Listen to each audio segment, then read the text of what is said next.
So I'm going to talk the breeding does. We thought that class kind of split up as two pairs. Two of them kind of sorted their way up, and we thought two of them that kind of easily needed to go there to the bottom pair. I'll talk that bottom pair right quick. That 3 doe is one that was still very feminine through her head and her neck. Still had some shape down her top line. One that just is obviously just a little too juvenile and immature there. Obviously like kind of pounds lightest, but needed just a lot more just all the way through. But we still thought that doe needed just a little bit more punch all the way through. Her knee wasn't perfect, but I had some kids bring that up when they talked their sets to me, and they got rewarded for that.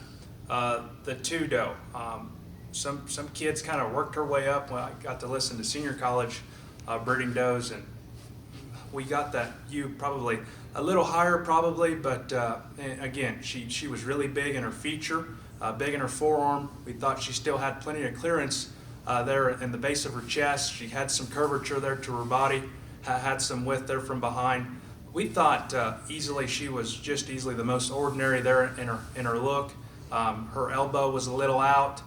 She's a little longer there in regards to just her shoulder length. We thought she needed more height of shoulder going away. Her back legs kind of want to rub, and easily just ran downhill just a little too much. With that, you're left with a top pair between 1 and 4. That paint doe is one that you walk up and man, does she ever give you a striking look. She's up in her chest, her neck attachment sets there right on top of her shoulder the way it needs to. That doe actually, I read that one still having a little bit more actual just shape and expression down her top line. She still was big enough pinned, had enough lower stifle shape, where we got a little critical of her. Some kids just wanted to label her as frail, and honestly, that one just is probably a little slicker in regards to just her hair coat. When she asked to go, she got maybe just a little weird there in regards to just her top line and her spine, and maybe got a little bit more underneath herself, but dang sure really high quality one. And then the 4 doe is one that had a little bit more fuzz. She was big in her forearm. Man, that thing was awesome in the shape to her body, still big pinned, got an awesome just lower turn there to her stifle. Thought her hind leg worked very, very good. Her back leg was very fat. Some things we wanted to change about her: shoulder angle is just a little bit more upright.